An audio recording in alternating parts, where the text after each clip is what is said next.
In this video we'll learn to subtract decimals. So we've got a question here which says take away 3.48 from 7.62. So that means I'm going to have to do 7.62 take away 3.48 because it's telling me from, so I'm going to take away this from that. I've lined them up so I've got decimals point under the decimal point, which means I've got, if this was money, I'd have pounds under the pounds, I would have the 40 pence under the 60 pence, so the 10 pence coins lined up, and I'd have the pennies under the pennies, so 8 pence under the 2 pence, like for like. So I need to take away 8 from the 2, which means in this case I'm going to have to borrow 1. So I'm going to borrow 1 from the 6 to make it 5, and this becomes a 12. So practically what I've done, I've borrowed 10 pence because this was the 10 pence column, so I've borrowed 10 pence, which is 10 pennies, same as 10 single 1p coins. So that 10 and the 2 pennies I already have in there makes 12. So 12 take away 8, that leaves me with 4. Now I've got only 50 pence in here because I borrowed one of the 10p coins.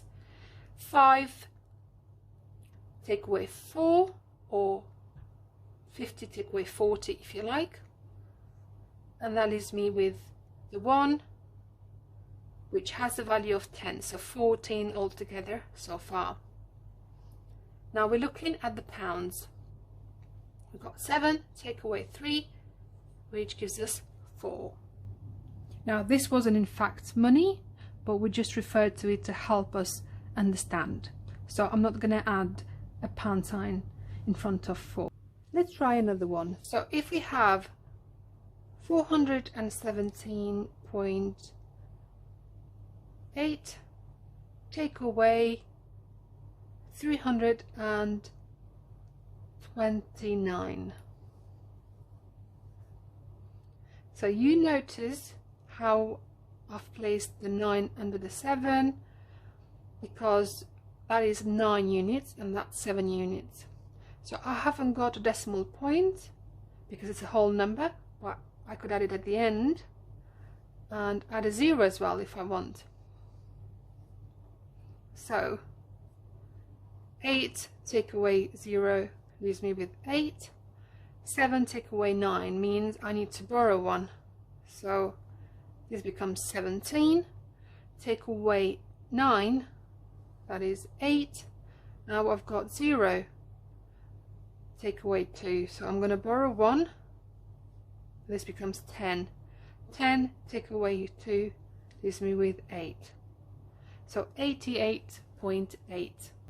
Let's try another one. So 3,476.8 take away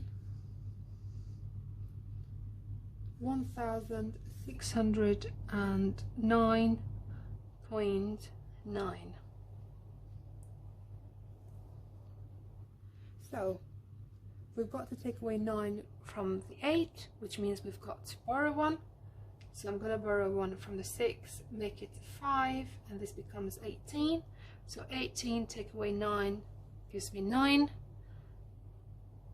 5 take away 9 means I've got to borrow 1 from the 7. So 15 now take away 9 gives me 6. 6 take away 0 gives me 6. 4 take away 6, again I've got to borrow, so 14 take away 6 gives me 8.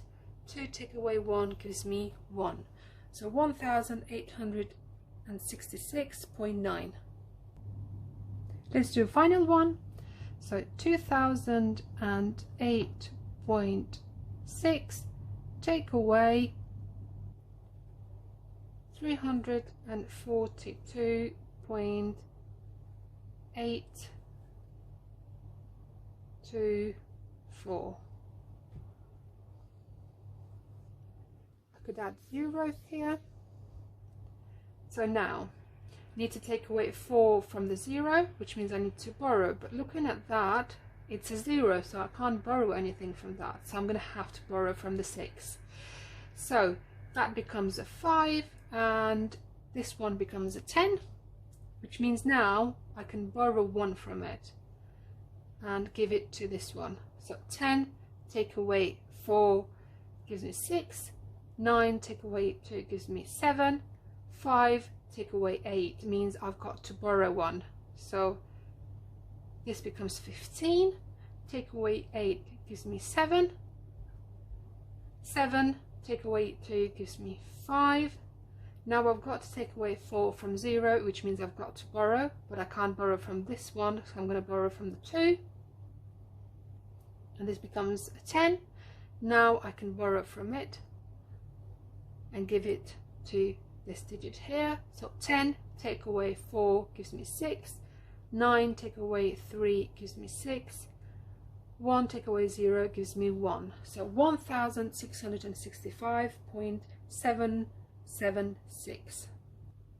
Again, this is an important skill that you need in everyday life when it comes to calculating with money, for example. And if you are dealing with money in any of these circumstances, in any of these questions, then you need to make sure you have 2 decimal places for the answer. So this one would be a good answer for money. This one here, if it was money, you'd need to add a 0 to mean 90 pence. And we know that zeros at the end, after the decimal point, don't make any difference. Then again, same thing here, you'd have a 0 added if it was money. Otherwise, you don't need to worry about it. And when it comes to this one, you'd have to round it to 2 decimal places. So then you'd have £1,665.78. If you're not comfortable with rounding, that's perfectly okay. I'm going to add a video on rounding decimals.